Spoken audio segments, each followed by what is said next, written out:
Mais aujourd'hui, on est derrière un comptoir. C'est vraiment le prétexte idéal. Puis, utilisateur. Mais Maurice, il va dans la personnalisation.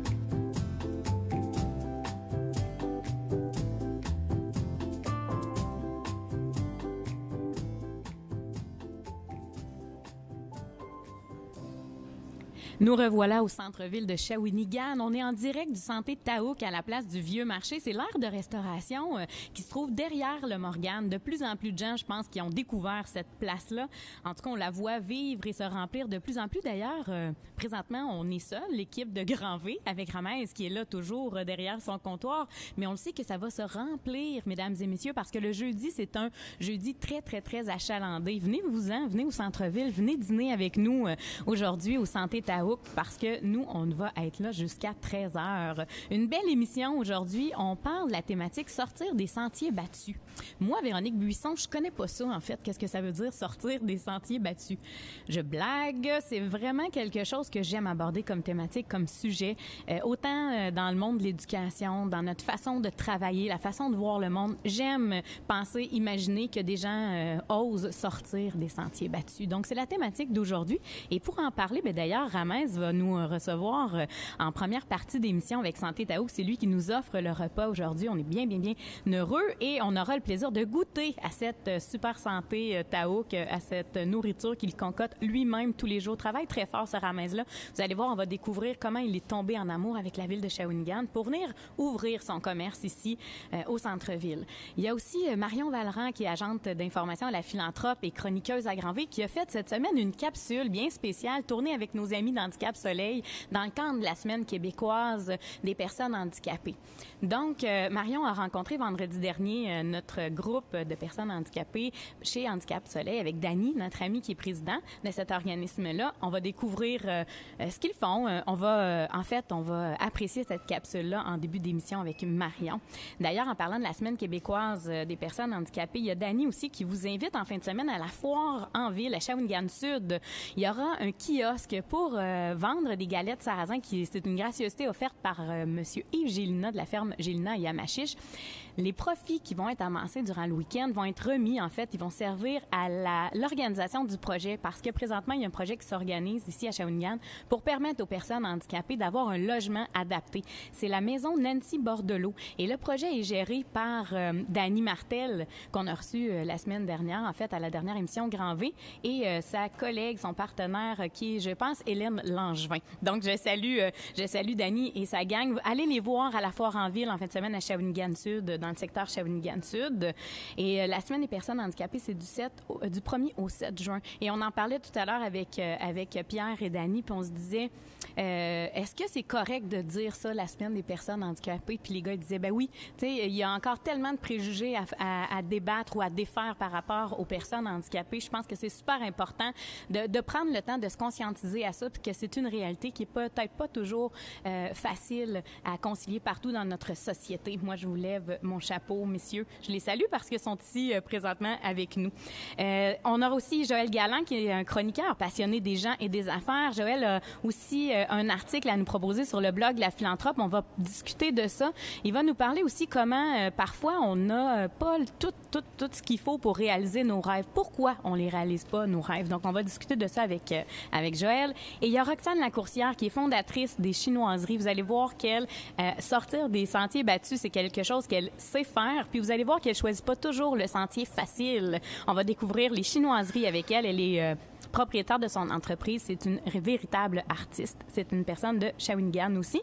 Et on va découvrir La Ruche Mauricie. C'est Joanie Bournival qui vient nous voir aujourd'hui à Grand V. Qu'est-ce que c'est La Ruche Mauricie? C'est une plateforme de sociofinancement. Ça permet aux projets de pouvoir être financés par le public. Donc, je vous en dis pas plus. Vous la connaissez peut-être déjà, La Ruche. Peut-être que non. Vous allez apprendre à découvrir cette superbe plateforme qu'on a ici. C'est accessible pour nous, les gens de la Mauricie. D'ailleurs, c'est un peu partout au Québec. Je pense que c'est en train de s'implanter à la grandeur du Québec.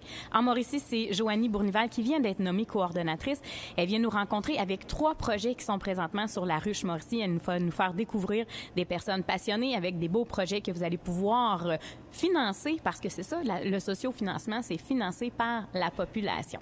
Alors, sans plus tarder, j'aimerais recevoir sur le plateau Ramès de Santé Taouk qui vient nous voir. Il me fait un beau sourire en disant « Oh mon Dieu, j'ai-tu vraiment accepté de passer à Grand V? » Bonjour. Allô, Ramès? Ben oui, ça va bien. Ça va toi aussi? Tout va bien, très bien. Tout va bien, todo bien. Avance-toi, Ramès, parce que faut vraiment comme... Toi, plus que t'es... Oui, tu colles le micro. Pas de problème. Ramès, tu as ouvert ton commerce, ça fait pas si longtemps que ça. Toi, tu es originaire... Ça fait depuis octobre. Depuis octobre? On est à Shawinigan, mais d'habitude, on était avant à Montréal. Vous aviez Santé Taouk à Montréal? Non, des autres restaurants qui ne s'appellent pas Santé Taouk, mais on était quand même à Montréal. Vous étiez en affaires à Montréal. Ouais. Et là, il y a quelque chose qui s'est passé dans votre vie. Mais c'est un de mes amis qui m'a amené ici, qui m'a présenté Shawinigan, puis je suis là. Ah oui, qui m'a présenté Shawinigan et je suis là. Merci, Émilie. Merci. Donc, ça a été aussi simple que ça ou t'as tombé en amour? C'est quoi un coup de cœur? Premièrement, on est venu ici comme on ne connaît pas de religion. Puis c'est ma femme qui a tombé en amour avec Shawinigan, puis qu'elle a tombé avec la nature. Oui. Puis maintenant, on est trop attachés ici à cause de la culture, le monde, la nature. Facilité aussi. Le monde ici sont tellement chaleureux, il te fait attacher à Shawinigan, c'est vraiment quelque chose là. C'est comme, t'aimerais retourner à Montréal, mais dans le même temps, t'es attaché ici. Comme dès que tu rentres à Shawinigan, t'as pas envie de retourner à la ville. Ah oui, hein? Ouais. Mais tu y vas de temps en temps à Montréal? Je m'en vais chaque semaine pour chercher toutes mes affaires de Montréal, mais dès que je suis à Montréal, j'aimerais bien retourner ici tout de suite à cause, on a rendu comme on a des amis ici. Ouais. C'est comme on a rendu comme c'est une famille pour nous autres là. Ouais. Puis on aime bien. Puis on est tanné là comme d'être à Montréal. C'est Ouais. comme le jour qu'on passe à Montréal, on aimerait bien retourner tout de suite, le plus vite possible ici. Ouais. Quand je disais facilité à Shawinigan, c'est parce que j'y vais de temps en temps à Montréal, puis c'est le trafic, le stress. Oui, le rythme de vie. Le rythme plus, de vie, c'est tu cours, puis tu restes à ta place. C'est Ouais. comme tu réussis pas ni à avoir une vie, mettons, ni à avoir quelque chose. Ici, au moins, tu as des relations avec le monde. Comme le monde, ils te jasent, ils te parlent. Oui. C'est pas comme Montréal. Montréal, tout le monde est occupé avec son cellulaire, avec la vie qui était tellement occupée, Qui du va à la vitesse grand travaux, V. la grande vie, ouais. Ouais. Puis, comme le monde, il court pour payer juste les factures, les loyers, ça. Puis il n'y a pas de relations comme ici. Le monde ici, ils sont plus chaleureux, ils ont plus de relations. Tu as plus de temps à jaser avec le monde, puis c'est ça. Tu sais que moi, j'aime beaucoup quand les gens arrivent d'ailleurs puis qui parlent de notre région de cette façon-là. Hein? Mais on dit la vérité, c'est ça. Qui J'ai arrive rien. à Shawinigan puis qui vécu à Shawinigan, Ouais. comme nous, ça fait 6 mois, puis on est tellement attachés ici. J'ai mon commerce ici, oui, mais si mon commerce, il marche ou il marche pas, je ne retourne jamais à Montréal. Je suis Ok. tellement attaché ici au monde, aux cultures, à tout. Même à la nature. La nature, dès que tu sors dehors, tu respires, au moins tu respires de l'air, là. C'est comme quelque chose, là. Tu t'en vas au parc Mauricie, tu n'as pas envie de retourner à Montréal. Parce que tu parles de nature, tu parles de cette importance-là, en tout cas on le sent, hein, d'être dans la nature. Tu es quelqu'un qui est très, très attaché particulièrement aux bonnes choses. Il faut. Ce que tu Il faut. sers dans ton restaurant, Oui. qu'est-ce que vous servez dans votre restaurant, c'est quelque chose... On On appelle ça Santé on Taouk, c'est sert- pas pour rien. On a appelé Santé Taouk, c'est juste pour... On a plusieurs choix de salade. On fait attention trop pour... Maintenant, tout le monde est tombe malade à cause de la nourriture, à cause des produits chimiques, à cause de ça, à cause de ça.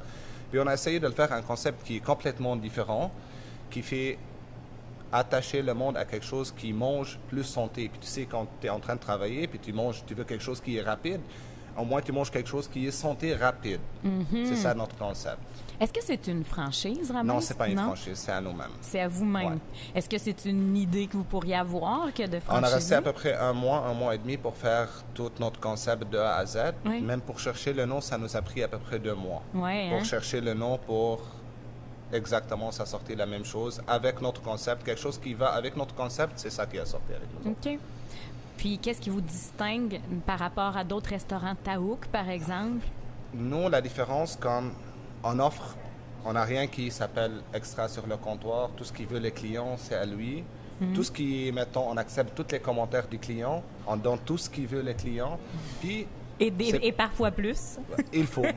Il faut que ça soit généreux. C'est assez, Il y a ouais. 3 choses qui sont importantes dans les restaurations. Premièrement, c'est le service à la clientèle. Deuxièmement, c'est la propreté. Puis troisièmement, c'est la qualité que tu le donnes. Si tu as les 3 choses comme ça, tu as tout. Génial. Et une assiette comme celle-là, parce que là, vous sentez pas à la maison, parce que c'est pas encore possible là, de faire l'odorama, mais ça sent tellement bon, c'est savoureux, c'est épicé. La première chose, c'est juste quand on sert de poulet, on sert juste la poitrine de poulet. Quand on sert des salades, on fait fête maison, c'est comme ma mère, comme elle fait. Là. Ouais. On fait pas quelque chose qui est commercial, on fait quelque chose comme nous-mêmes, encore on le mange de ça.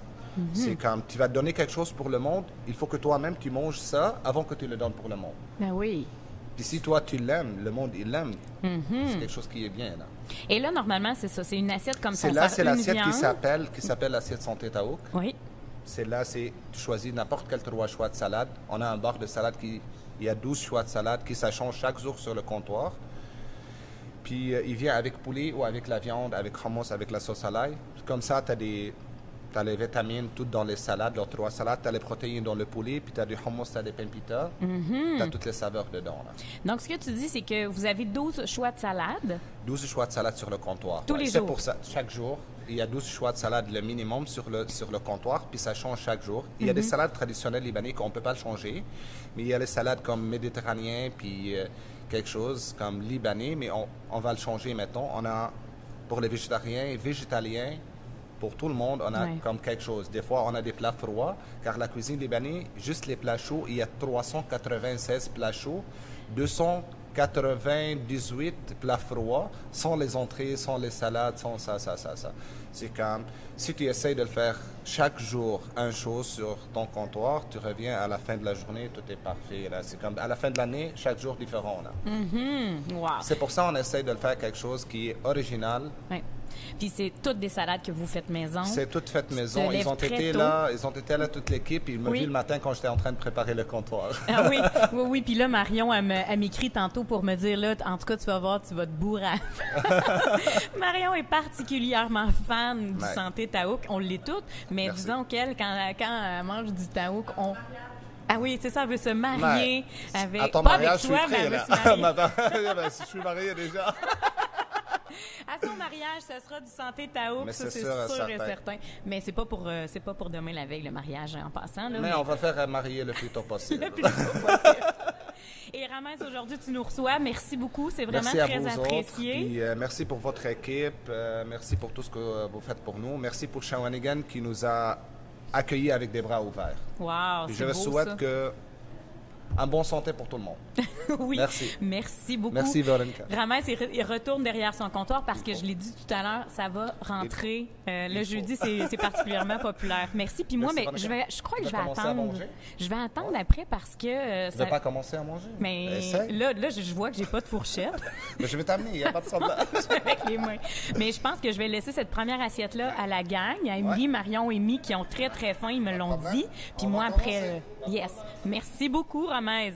Santé Taouk au centre-ville de Shawinigan. Pour vrai, ça sent tellement bon, là. Je vous le dis, ça a été difficile de résister, mais je vais attendre après l'émission. Alors, maintenant, je vous l'ai dit d'entrée de jeu, on va aller voir la capsule que Marion a tournée avec la gang, nos amis d'Handicap Soleil, vendredi dernier. On vous laisse en capsule, puis on vous revient. Aujourd'hui, dans le cadre de la Semaine des handicapés, on est venu visiter Handicap Soleil qui est au centre-ville de Shawinigan. Puis pour l'occasion, on va faire une cuisine éducative adaptée. Puis on va venir visiter la gang de Handicap Soleil. Suivez-nous!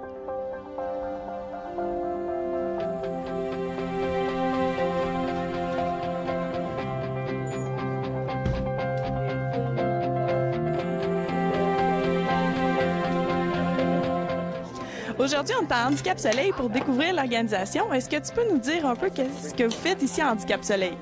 Oui, Marion, ici, Handicap Soleil est un organisme non lucratif qui vient en aide aux personnes avec un handicap physique et ou sensoriel. Nous existons déjà depuis 25 ans, donc il y a des pas de fait dans la société. Puis, on n'a pas terminé d'en ouvrir des portes. Donc, c'est un endroit de rassemblement, de discussion, où on peut briser l'isolement, également faire du sport, aller en santé aussi. Donc, aujourd'hui, on est à la cuisine adaptée collective. Chacun met un petit peu son grain de sel. Ceux qui sont capables de faire avec leurs limitations font ce qu'ils sont capables de faire. Puis ensuite, c'est un échange aussi de bons procédés entre les membres. Donc, chacun repart avec un petit bout de recette à la fin de la journée.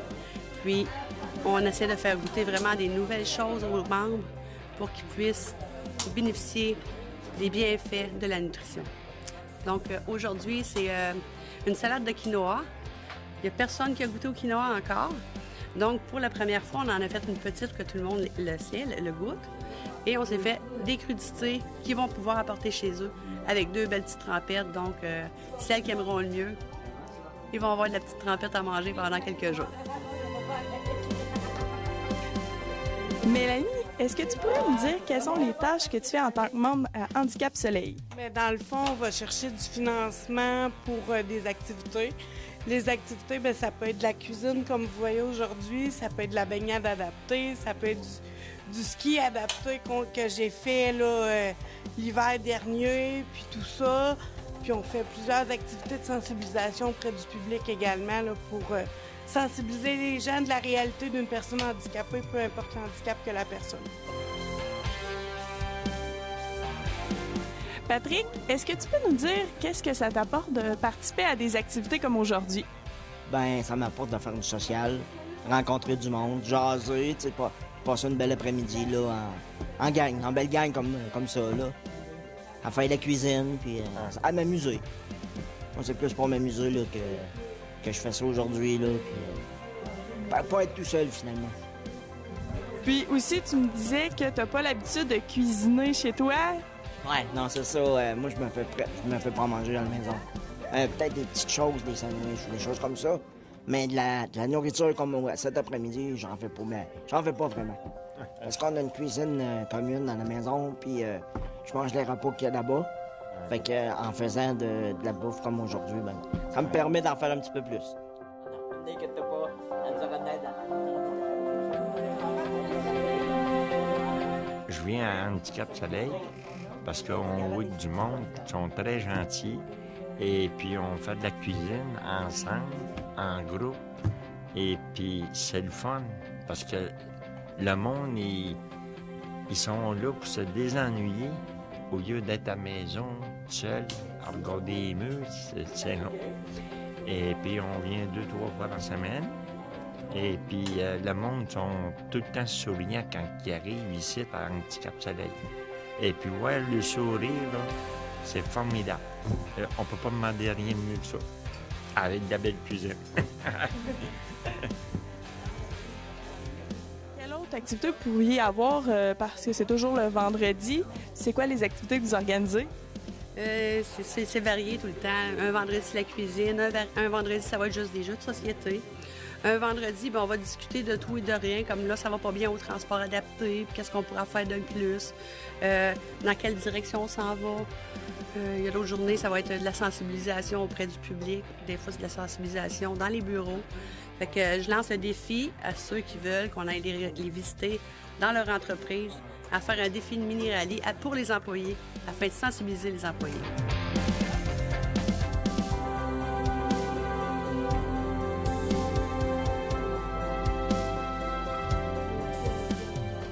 Moi, j'ai venu goûter à notre recette qu'on a faite aujourd'hui. Quinoa. En plus, j'ai jamais mangé ça non plus.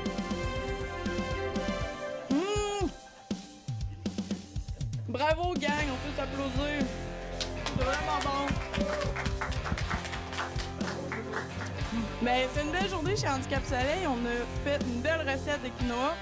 Première fois que je goûte à ça, puis je vais repartir avec la recette complète, je pense, José.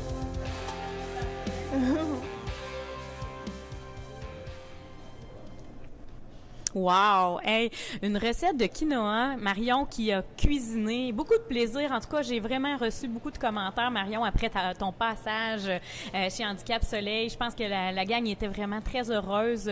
Cuisiner, c'était la thématique était intéressante pour toi, Marion, qui aime manger. Et j'ai hâte de goûter à cette recette-là, des quinoa.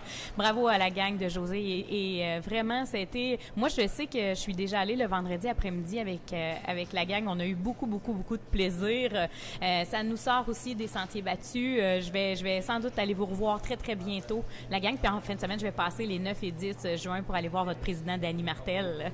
Alors maintenant, on reçoit sur le plateau Joël Galland, qui est nouvellement chroniqueur, blogueur avec nous. Chroniqueur à Grand-V, blogueur à la Philanthrope. On lui a parlé de la thématique aujourd'hui, sortir des sentiers battus. Puis c'était quelque chose qui l'a tout de suite, instantanément, allumé. Salut, Joël. Salut. Ça va? Ça va super bien. Toi, comment ça va, Véro? Moi, ça va bien. Bon. Ça va à la vitesse grand V ces temps-ci. Toi aussi, hein? Absolument. Oui. On est branché, on est connecté à ça. Je pense que c'est quelque chose qui nous plaît, mais il faut de temps en temps savoir s'arrêter ou ralentir. Exact. Sortir des sentiers battus, ça t'a allumé, ça, cette thématique-là, parce que toi, t'as dit à grand V, moi, j'aimerais ça faire des chroniques sur les gens et les affaires. C'est quelque chose qui te passionne. Toi, d'abord, tu es propriétaire d'entreprise. Et sortir des sentiers battus, c'est quelque chose que tu sais faire. Bien, ça me représente. Oui. C'est une phrase qui me représente quand même bien. Mm-hmm. Comme personne, j'aime faire les choses autrement, puis tenter de réaliser ce qui semble impossible, des fois à prime abord, Oui. puis suivre ma propre voie. Uh-huh. Puis pour moi, il y a juste deux façons de sortir des sentiers battus dans la vie, parce qu'on roule tous sur la grande autoroute de la vie. Puis il y a des gens qui s'endorment des fois, qui s'endorment au volant, puis là, ils prennent le clou. On pourrait dire qu'ils sortent des sentiers battus, mais c'est pas de ceux-là qu'on veut parler aujourd'hui. Non. La deuxième façon, qui est celle qu'on retrouve, c'est que les gens sont à la poursuite de quelque chose. Donc, si je poursuis quelque chose, ça peut m'amener à sortir des sentiers battus pour poursuivre mon rêve, par exemple. Mm-hmm. Puis j'ai remarqué que les gens qui sortent des sentiers battus sont à la poursuite de leur rêve. C'est pour ça qu'ils sont dans la broussaille. C'est pas toujours facile, mais ils ont un but en tête, puis c'est ça qui les active. OK. Donc, toi, quand on parle de sortir des sentiers battus, tu associes directement ça au rêve. Comme Vraiment. à une motivation, quelque chose qui nous pousse à sortir des sentiers battus. Exact. Mm-hmm. Puis j'ai la chance de donner des conférences, des formations, comme tu le sais. Oui. Puis j'aime toujours poser la question, souvent d'entrée de jeu aux gens, pour voir c'est quoi leur rêve. Puis ça me fascine à chaque fois, mais ça me rend un peu triste aussi de voir comment les gens rêvent en couleur. Oui. Les gens rêvent en couleur, mais on utilise mal cette expression parce qu'on veut dire les gens rêvent en couleur. Ah, ils rêvent en couleur, on va souvent associer ça à un rêve qu'on juge irréalisable ou trop grandiose. Mais moi, je veux m'expliquer sur ce que je veux dire par rêve en couleur, parce que ce que je veux dire par là, c'est pas que le rêve est trop grand, parce que je crois pas qu'aucun rêve est trop grand pour le réaliser. Mais ce que je veux dire par là, c'est que les gens rêvent, mais ils croient pas en leur rêve. Donc, je vais te dire, exemple, Véronique, c'est quoi ton rêve? Puis tu me dirais, ben écoute, c'est un peu drôle comme rêve, mais j'aimerais ça, tu sais, être animatrice de télévision. Mais tu y crois pas vraiment. Tu es même gêné d'en parler, fait que c'est sûr que tu prendras jamais aucune action pour le réaliser.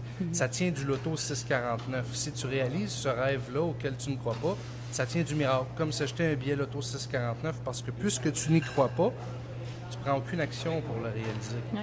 Ce que je trouve difficile, puis peut-être que je suis pas la seule dans ce fabuleux monde, mais c'est de les mettre sur papier, ces rêves-là. Tu sais, de dire...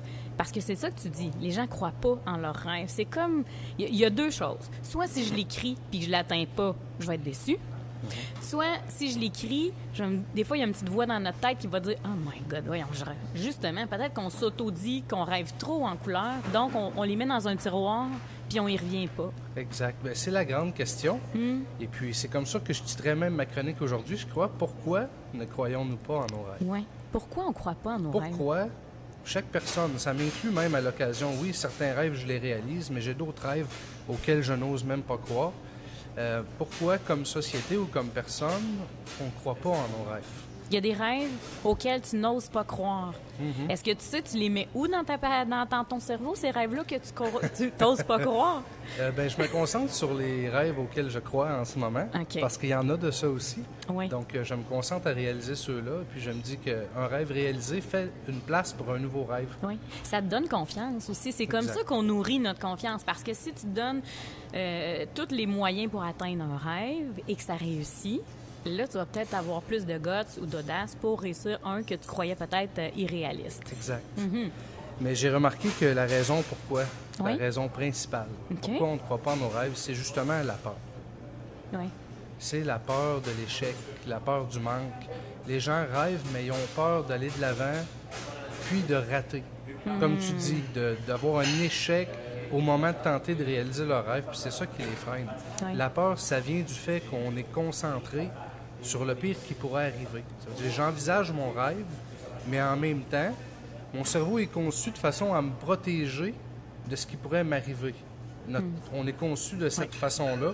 Instinctivement. Instinctivement, je vais chercher à me protéger de l'imprévu et des nouveautés et de tout ce qui pourrait m'arriver de dangereux. Oui. Donc, je vais me concentrer sur le pire qui pourrait arriver. Oui. Donc, en réfléchissant à ce rêve-là, automatiquement, je vais penser, si je tente de le réaliser, est-ce que je vais avoir un échec? Est-ce que je vais avoir une perte de revenus? Est-ce que je vais perdre la face? Bon, toutes ces options d'échec-là vont m'apparaître et me paralyser de peur. À ce moment-là, ce rêve-là, c'est un rêve que j'appelle un rêve en couleur. Mm-hmm. Un rêve en couleur parce qu'on a laissé nos peurs nous envahir? Exact. OK. Puis tantôt, quand tu faisais la distinction entre, bon, moi, je rêve de gagner le million à la Loto 649. Là, tu te disais, bon, ça, on va dire de cette personne-là, là, tu rêves en couleur. Tu as une chance sur je sais pas combien de millions ou même de milliards, là, je sais plus trop. Ça, c'est, pour toi, c'est une catégorie de rêve que tu n'as pas de pouvoir, tu n'as pas de contrôle sur ça. Exact. Et quand tu rêves de quelque chose et que tu laisses envahir tes peurs, tu te laisses envahir par tes peurs, tu appelles ça aussi rêver en couleur? La même chose. OK. Parce que la réalisation de ce rêve-là, qu'on a, là, j'aimerais quand même être animatrice de télé, mais puisque je prends qu'une action, les chances que ça se réalise tiennent de la loterie. Oui. Ce serait un miracle que ça se réalise au même titre que si je gagnais en achetant mon ticket de loto. On dit peut-être une chance sur 10 millions de gagner. Bien, on a environ le même nombre de chances de réaliser notre rêve si on prend aucune action concrète qui nous mènerait à la réalisation de ce rêve-là. Ouais. Je vous raconte une petite anecdote parce que je sais qu'on a du temps, Joël. On parle de ça, réaliser nos rêves, tout ça. Moi, je suis de celles, parce que je suis une femme, mais je suis de celles qui ont de la difficulté à nommer ses rêves, OK? Mais le jour où j'ai eu envie de faire grand V pour la première fois, ça remonte quand même en 2013. Okay? En 2013, un matin, je me suis levée puis je suis allée cogner à la radio de Shawinigan. Puis c'est drôle parce qu'on les reçoit aujourd'hui. Ils ont un projet sur la ruche Mauricie. Mais je suis allée rencontrer Denis Benoît puis je suis allée cogner puis j'ai dit, moi, je veux faire une émission de radio puis ça va s'appeler Grand V. Puis là, j'y raconte tout ça. Mais je me souviens de pas y avoir trop réfléchi. Je me suis dit, hey, c'est un matin que ça se passe, je me lève, j'y vais, puis je sais pas trop où est-ce que ça va me mener, mais j'ai envie d'oser faire ça. C'est comme si là, il y avait une porte qui s'était ouverte dans mon esprit. Puis là, je me disais, c'est ce que j'ai à faire, sans trop me poser de questions. Mais peut-être que depuis longtemps, la peur m'avait comme figée. Me dire, mais oui, on fait pas ça, puis pourquoi tu ferais ça? Puis tu sais, bon, t'attends. Et mais à un moment donné, il y a quelque chose qui se passe en dedans de moi, puis qui fait, c'est maintenant que je dois le faire. Comme on a poursuivi ce projet-là de Grand V, comme à un moment donné, j'ai rencontré Suzy Walsh, puis j'ai dit, moi, je voudrais que Grand V soit à la télé. Et là, mais c'est comme si jamais j'ose trop, là. Tu donnais l'exemple de veux-tu devenir animatrice de télévision? Puis là, des fois, il y en a qui disent, ah, toi, Véronique, tu vas te ramasser à la télé. Mais je dis, mais je suis à la télévision. Moi, je fais, tu sais, c'est parce que je me demande si pour moi, c'est un rêve ou c'est ce que j'ai envie de faire. Donc, je le fais, puis peut-être que j'ai des rêves en couleur qui sont cachés quelque part dans mon cerveau puis que je les connais pas encore, mais qu'à un moment donné, ils vont peut-être se présenter. Je vais dire, ah, mais mon Dieu, je rêvais de ça, moi, dans ma vie. Le jour où je suis partie en Australie, je savais pas que je rêvais de ça, moi. Mais un matin, je me suis levée puis j'ai dit, moi, je m'en vais en Australie. C'est là que je veux aller. J'allais avoir 30 ans, puis il y avait aucune autre option. Mais tu comprends-tu qu'est-ce que je veux dire? C'est un drôle de processus. Bien, tu m'amènes sur une piste intéressante parce que la question qu'on peut se poser, c'est quoi la différence entre les gens qui rêvent en couleur et les gens qui rêvent puis qui réalisent leurs rêves? Oui. Puis tout à l'heure, tu m'as dit, bon, ben je sais pas si c'est quelque chose auquel je rêvais ou si c'est quelque chose que j'avais envie de faire. Oui. Puis là, tu t'approches de la vérité, parce que la différence entre les gens qui réalisent vraiment leurs rêves et les gens qui se contentent de réaliser en couleur, la différence entre les deux, c'est que les gens qui réalisent leurs rêves, c'est un rêve qui était vraiment important pour eux. C'est quelque chose qu'ils avaient vraiment envie de faire, dans le fond. Puis c'est cette importance qu'on y accorde qui nous permet de faire la paix avec le pire. Parce que chaque être humain de la planète, s'il se donne le temps de réfléchir, il va voir le pire qui peut arriver. Oui. Il va envisager tous les scénarios d'échec.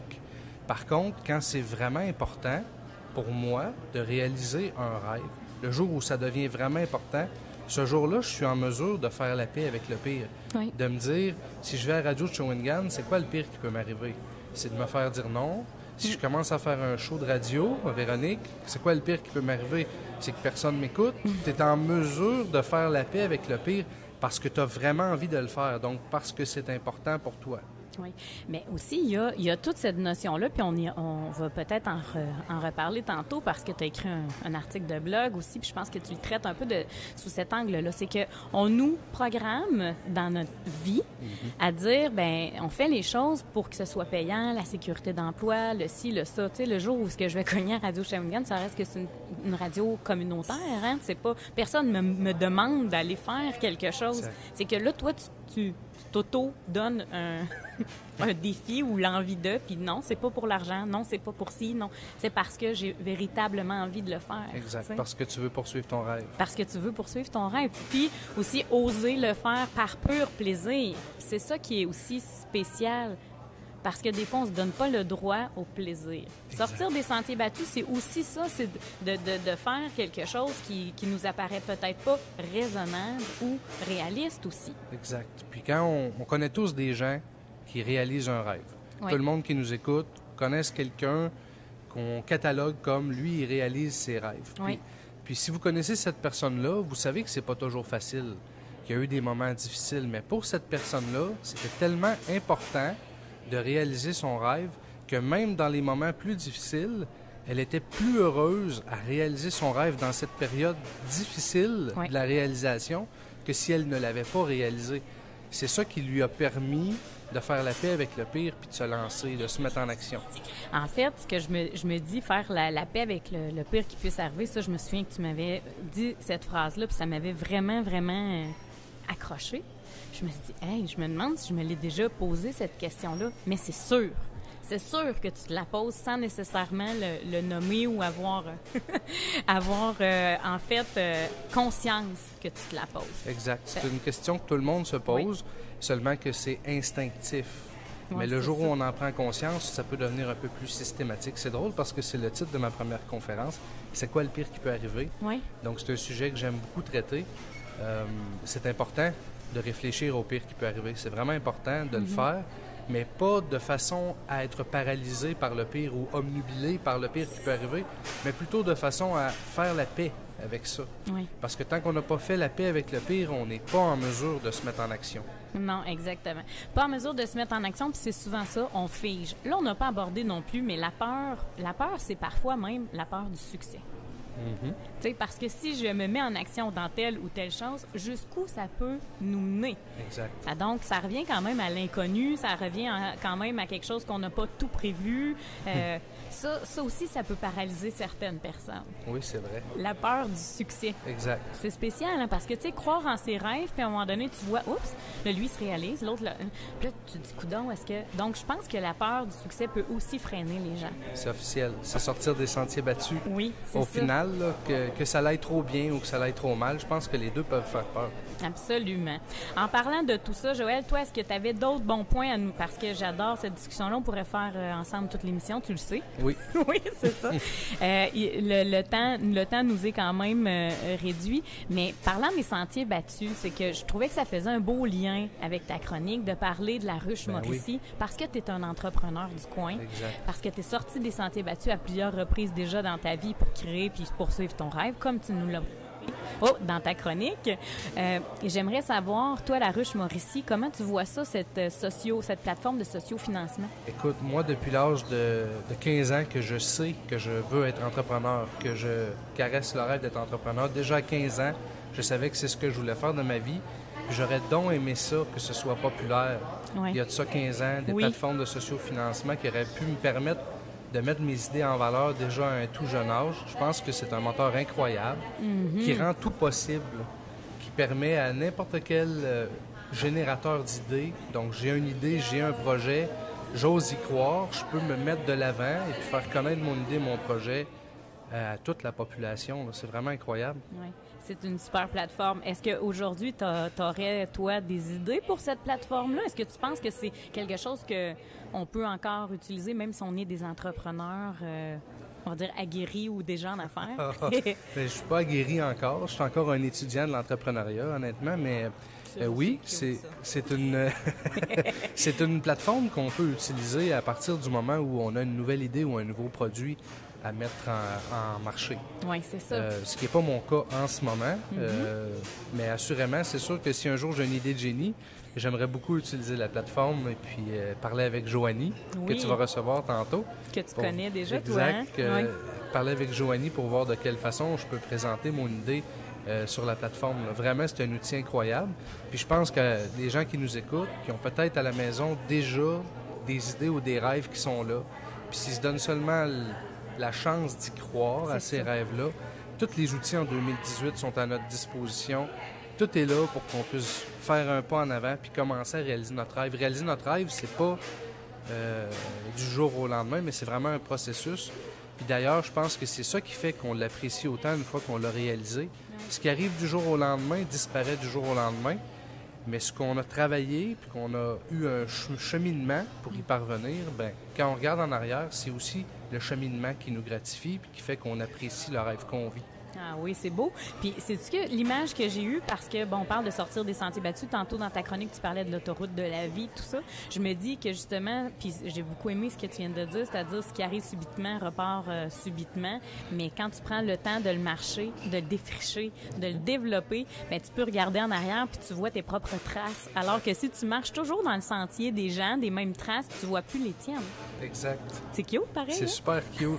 Puis, sais-tu quoi? Je pense que notre temps est fini. Oui. Fait que moi, pour finir, là, je veux te citer Mark Twain, qui a une citation qui est une de mes favorites, parce que c'est nous-mêmes qui établit toujours nos propres limites. C'est vrai. C'est moi qui dis c'est impossible de réaliser tel rêve que j'ai ou tel projet que j'ai. Et puis Mark Twain a une citation incroyable que j'aime beaucoup qui dit « Ils ne savaient pas que c'était impossible, alors ils l'ont réalisé. » Ah oui, c'est beau ça, vraiment. Je savais pas que c'était Mark Twain qui a dit ça, mais j'adore cette citation-là aussi. Et puis, j'invite les auditeurs à lire mon blog, mon article de blog dès ce soir. Maman, je veux être astronaute. Exact. Donc, l'article de Joël va être publié ce soir sur le blog La Philanthrope. Je l'ai lu en primeur. J'ai beaucoup, beaucoup aimé. Puis ça va vraiment dans le sens aussi beaucoup de la philosophie dont on a parlé aujourd'hui, sortir des sentiers battus. Merci, Joël. Merci à toi. On se voit dans 2 semaines. On se voit dans 2 semaines. C'est un grand, grand, grand plaisir. Vous allez pouvoir revoir la chronique aussi sur Facebook Live de Joël et aussi à Nous TV. Merci, Joël. Merci. Oui, sortir des sentiers battus. L'article, je vous le répète, c'est « Maman, je veux être astronaute ». Donc, ce sera publié ce soir sur laphilanthrope.com sur le blog. Et maintenant, on reçoit une personne, je pense, qui rêve en couleur. C'est Roxane Lacourcière. C'est une artiste entrepreneur qui vient nous présenter ses chinoiseries. Vous allez voir, moi, je découvre ça. Je connaissais pas ça. Je pense que je suis pas faite pour ça. Vous allez comprendre pourquoi. Allô? Allô, ça va bien? Ça va bien, toi, Roxane? Très bien. Oui, je me fais la maître du micro, mais on m'a vraiment demandé de s'approcher.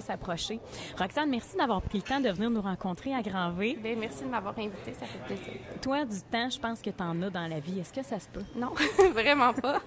Non? Juste beaucoup de patience. Mais c'est des nuits blanches et des nuits blanches. Des nuits blanches et des nuits blanches. C'est pour ça que je disais, je suis pas faite pour ça, parce que ce que je lisais en te découvrant, puis j'ai lu un post que tu as fait, quelque chose du genre, elle dit, moi, pour faire une patch, vous allez comprendre, elle va nous expliquer un peu qu'est-ce qu'elle fait. Elle dit, moi, pour faire une patch, elle coud à la main chaque pointe, tout ça pour créer son œuvre d'art. Elle dit, ça pourrait me prendre 5 à 10 minutes à la machine à coudre. Parfois, il y a des éléments là, que ça pourrait prendre 5 à 10 minutes. Oui, exactement. Mais toi, tu les fais à la main? Oui, bien, en fait, là, j'ai commencé à faire les contours de mes patchs. Donc, la ligne noire que vous voyez tout le tour, pas celle de l'intérieur. Oui. Mais elle, je la fais à la machine, mais avant, je les faisais au complet à la main. Donc, c'est à peu près 5-10 minutes, dépendamment, bien, pas pour cette patch-là, pas une grande patch, mais une petite patch, c'est 5 minutes, 10 minutes. Je fais le tour des lignes faciles, puis ensuite, je brode l'intérieur à la main.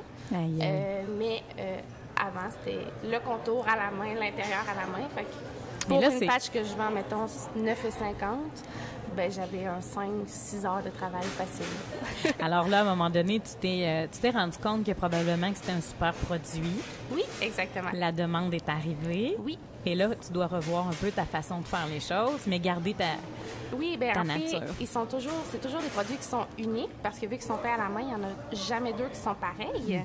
Donc, souvent, par exemple, je vais faire des patchs, je vais faire une série de 4 patchs du même modèle, mais avec les couleurs qui sont à l'intérieur, la façon que ça a été brodé, ça ne sera jamais les mêmes points au même endroit. Oui. Donc, chaque produit est unique. C'est un peu ma marque de commerce aussi. Jamais deux choses pareilles. C'est drôle, j'ai comme l'impression que je pourrais comparer ça à un tatoueur. Exactement. Oui, hein? Oui. Donc, le tatoueur crée selon ce que la personne va dire ou même ses propres inspirations, mais ce que je vois comme ressemblance, c'est que toi, c'est comme si tu tatouais une patch. En fait, moi, je suis issue du domaine des arts visuels. Donc, avant, je peignais sur une toile. Maintenant, j'utilise mes fils comme si c'était de la peinture. Donc, chaque petit fil que je viens tisser, c'est comme si j'allais tremper mon pinceau dans ma palette de peinture puis venir travailler sur mon tissu. Ouais. Donc, c'est un peu le même principe, dans le fond, pour tous mes produits. Quand j'ai commencé avec des coussins que je venais broder. Maintenant, je peins mes coussins. Donc, je les peins, je les brode. Fait que ça fait toujours des produits. Montre-nous ça, puis pendant que tu nous montres ça, moi, je descends tranquillement. Je ne sais pas si je suis capable de te... On ouvre nos micros, hein, mesdames et messieurs? Oui, c'est ça. C'est que j'ai l'impression que... bon, regarde, si je le descendais, un peu comme moi, là. Je suis pas très grande. Ouais, au minimum, là. On va pouvoir voir ton beau visage, puis aussi les produits que tu nous présentes. Mais dans le fond, ça, c'est mes coussins. Donc, mes coussins sont peints au complet. C'est la peinture là-dessus. Fait qu'on peut laver le coussin sans problème. Puis, les contours noirs, c'est la broderie que je suis venue faire. Wow, j'adore. Elle est faite à la main. C'est pas la même épaisseur non plus. Donc, brodée au complet à la main. Donc, chaque produit sont uniques. Ils ont aussi tous des petits noms. Ah oui, c'est bien cute. Oui. C'est quoi son nom à celui-là? Elle, c'est Aline. Aline. Oui. Ah, j'adore ça. Moi, j'ai toujours été très fan des textures. Ah, c'est super le fun à toucher. Oui. L'intérieur aussi est super moelleux, puis ça perd jamais, dans le fond, le mou que ça a. Oui. Ça devient jamais motonneux. Donc, par les produits que je mets à l'intérieur, on peut les laver, on les sèche pas. Et là, vous voyez peut-être difficilement, mais tout le visage, les traits, les yeux, les sourcils, la bouche, le nez, tout ça, c'est brodé à la main. Il y a seulement la couleur, en fait, qui est de la peinture. Ah, j'aime ça. Et là, tu dessines avant d'aller faire ton produit sur ton coussin? Oui. Dans le fond, moi, ce que je fais, c'est que je viens faire mon modèle. Je le dessine. Quand il est à mon goût, à ce moment-là, je vais le transférer sur mon tissu. Ça va juste me faire des petites lignes, puis je vais venir jouer avec ces lignes-là. Puis c'est un peu de jouer avec l'erreur aussi. Quand tu passes tout droit, ben, tu crées à partir de cette erreur-là. Ah, donc, constamment en train de découvrir aussi ce que tu es en train de créer d'une certaine façon. Constamment en train de le modifier. Dans le fond, c'est toujours en évolution. Oui. Les chinoiseries. Oui. Pourquoi les chinoiseries? C'est venu comme ça. Oui, c'est ça. Il n'y a pas de raison. Moi, en fait, tout ce que je fais, il faut que ça me parle à moi. Je ne le fais pas que pour le vendre. Si j'aime pas ça, il y a des produits qui restent dans mon atelier, qui sortent jamais de mon atelier. Les chinoiseries, c'est un peu ça. Ça sortit à un moment donné, ça me fait rire, puis c'est resté. Mais c'est beau. C'est très cute. Mais là, je me disais peut-être que c'est un art ancien, tu sais, qu'on la broderie, c'est ancien. Oui. Mais c'est sûr que je fais pas de la broderie traditionnelle. On pourrait appeler ça de la broderie moderne. Oui. Enfin, je suis pas au petit point. Je suis vraiment juste à la ligne. Et ça, c'est des heures et des heures de travail. Là. Des heures et des heures de plaisir. Ah, oui, j'aime ça. Mais oui, c'est du plaisir. C'est du plaisir pour toi. Le temps passe puis tu le vois pas passer, j'imagine. Ben, jusqu'à temps que je me dise, il faudrait peut-être que j'aille me coucher, je travaille demain matin. Mais sinon, je vais écouter la télé, je vais broder. C'est méditatif aussi. Là. Oui. Tu rentres dans ta bulle puis tu fais tes choses. Et là, cette œuvre-là que tu crées, est-ce que tu la crées sur commande? Est-ce que quelqu'un t'avait parlé d'une œuvre comme celle-là? Non. Je fais rarement des œuvres sur commande. Okay. À moins vraiment, parce que je fais beaucoup de salons, puis il y a des gens qui me disent « Ah, moi, j'aimerais ça avoir, par exemple, je sais pas, un coussin particulier. » Oui. Il faut que je sois à l'aise vraiment avec le projet. tu sais, j'ai déjà refusé des projets parce que j'étais pas à l'aise. OK. Je veux pas les faire simplement pour les faire. Je veux me sentir bien en le faisant aussi. Je veux pas me tanner à le broder autant que ça prend à faire. Ben oui. Mais donc, ta façon de procéder, c'est que tu crées, tu amasses suffisamment d'œuvres où tu peux les vendre. Je pense que tu es sur Etsy. Moi, je suis sur Etsy. Donc, quand il y a des nouvelles œuvres qui arrivent, je les mets en ligne. Puis souvent, c'est des roches là, pour me préparer pour mes salons. Oui. Puis ensuite, ce qui reste après un salon, là, je vais le mettre sur ma page en ligne. Mais c'est toujours selon mon humeur. Selon l'humeur de l'artiste. C'est beau, ça. Mais présentement, tu vis pas que de ça. On n'est pas obligé de parler de ça, dans le fond, aujourd'hui à l'émission, mais quand même, ça reste que on parle de sortir des sentiers battus. Oui. Toi, le choix de vie que tu fais présentement, c'est de créer par pure passion, par exactement. plaisir. Oui. Ça, est-ce que tu as quand même ce rêve en couleur de dire qu'un jour, tu ne vis que de ça? Oui, j'aimerais ça.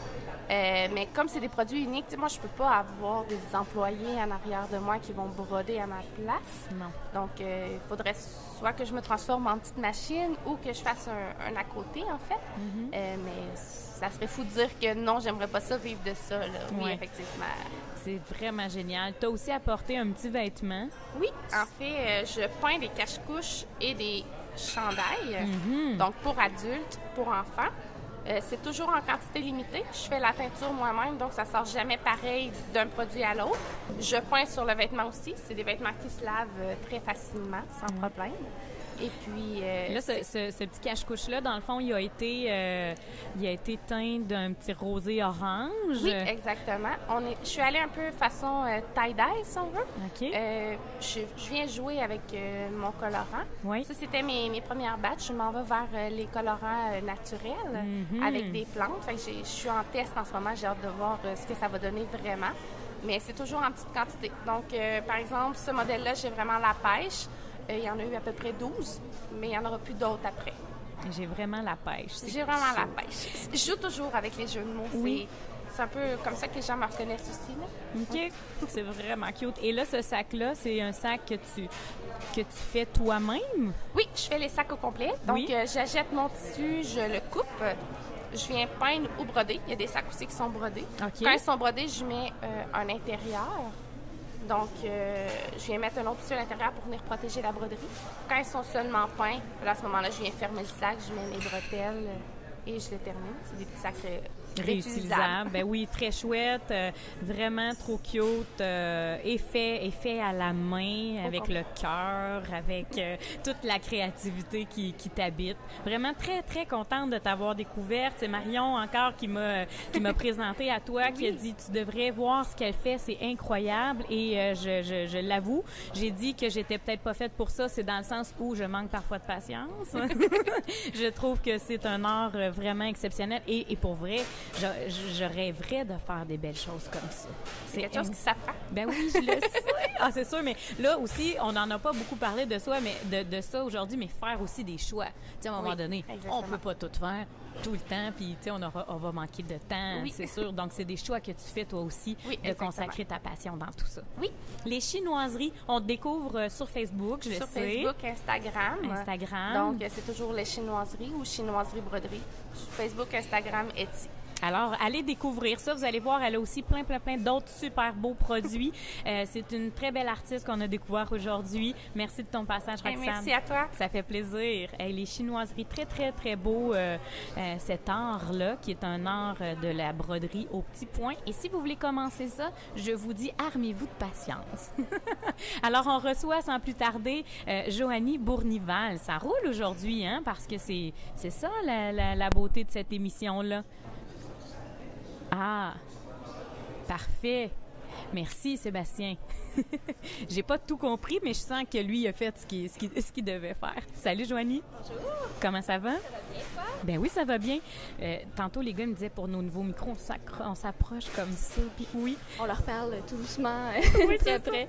Joanie, qui est coordonnatrice de la ruche Mauricie, je l'ai un petit peu présenté brièvement, ce projet-là. Qu'est-ce que c'est, cette plateforme de sociofinancement? Mais aujourd'hui, tu es ici pour nous en parler. Oui, exact. Pour nous faire découvrir un peu ton nouveau mandat comme coordonnatrice. Depuis 3 mois maintenant. Donc, 3 mois. oui. Tu t'appropries cette ruche-là, tu la fais rayonner davantage. On sent que ça fait une différence, en tout cas, que tu es arrivée, parce que je suis ambassadrice, là, pour le dire. Des fois, je connais moins les artistes qu'on reçoit, mais là, je peux dire que j'ai rencontré Joanie, puis on s'est côtoyé quelques fois là, depuis les 3 derniers mois, et je vois que ta venue fait une différence à la ruche Mauricie. Il faut la faire connaître, cette plateforme-là, pour qu'elle fonctionne aussi et qu'elle puisse vraiment faire ce qu'on veut que ça fasse, parce que c'est vraiment génial ce que ça fait. Oui, exactement. Puis d'avoir une ressource à temps plein, ça fait toute la différence. Ça fait connaître la plateforme, mais ça donne également un meilleur accompagnement pour nos campagnes parce qu'on est là pour les promoteurs, on les soutient, on les aide à peaufiner les détails, détails qui parfois sont importants. Là. En campagne, on parle d'environ 40 à 60 jours, bien souvent. Ça va vite pour aller chercher du financement. Là. Ça va vite. Puis tantôt, on était avec Joël Galland. On parlait justement de croire en nos rêves, croire en nos idées. Le fait que tu sois là puis que tu puisses les accompagner, les gens qui ont des idées ou qui ont des rêves, par exemple, ben c'est intéressant parce que tu peux aussi valider. Tu sais, quand bon, c'est bon mon idée, ça fait-tu du sens, je la présente-tu? Ben le fait qu'ils puissent en parler avec toi au départ, ben c'est ça, tu peux orienter, tu peux dire oui, c'est bon, tu pensais à telle chose ou telle chose. Oui, exactement. Puis c'est un test de marché aussi en soi. Tu sais, des fois, on a la meilleure idée du monde, on est vraiment motivé, tout ça.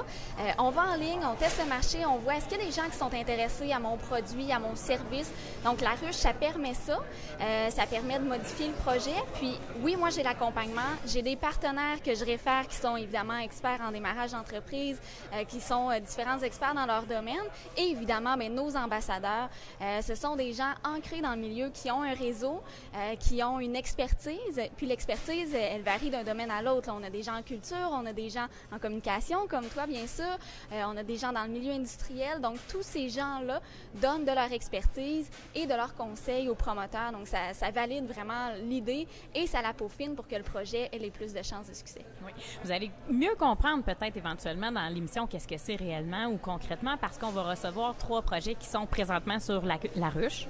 Donc, ça va vous permettre de mieux comprendre. Mais vraiment, on va essayer de faire un exemple concret de la plateforme de la ruche. La façon dont ça fonctionne, c'est que le sociofinancement, c'est-à-dire plutôt que d'aller voir une banque ou une caisse, ça n'empêche pas d'aller voir ça éventuellement, mais c'est de dire, je vais essayer d'aller proposer mon projet sur cette plateforme-là pour que la population puisse venir me supporter financièrement dans cette idée-là.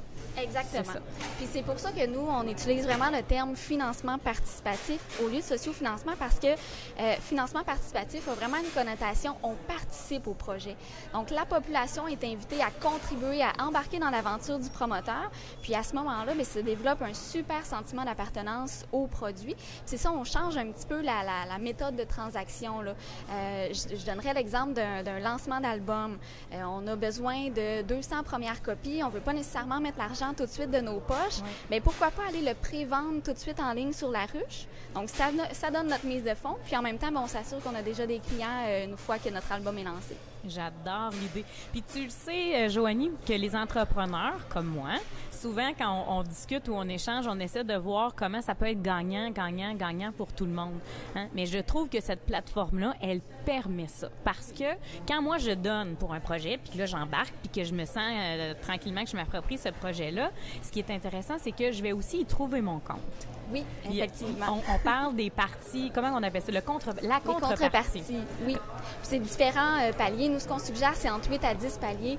Donc, les entrepreneurs, dépendamment du type de projet, on a présentement 3 campagnes en ligne. On a une radio communautaire qui doit sauver son antenne. On a une épicerie bio, 0 déchet, qui veut ouvrir une 2e succursale. Puis, on a un espace de travail collaboratif. Donc, 3 besoins totalement différents, mais qui offrent des contreparties les plus créatives les unes que les autres. On a autant des cartes cadeaux, évidemment, pour l'épicerie, des expériences d'animation à la radio pour notre radio et la signature sur des pattes de chaise pour l'espace collaboratif. Moi, j'adore cette contrepartie-là. Ah, c'est génial. Ça veut dire donc, si moi, je sais pas c'est quoi les montants, on va les découvrir tout à l'heure. Là, on va savoir un peu plus qu'est-ce que c'est, mais pour finaliser l'exemple, c'est-à-dire la contrepartie, c'est si j'investis 5, 10, 15, 20, 100 $ dans le projet, je vais j'aimerais en contrepartie pouvoir avoir mon nom sur les pattes de chaise dans l'espace collaboratif. Donc, c'est vraiment ça le principe de contrepartie. Et c'est ce que Joanie expliquait, c'est-à-dire que le financement participatif, c'est-à-dire que je vais faire partie du projet. Mon Dieu, au moment que l'espace collaboratif va ouvrir,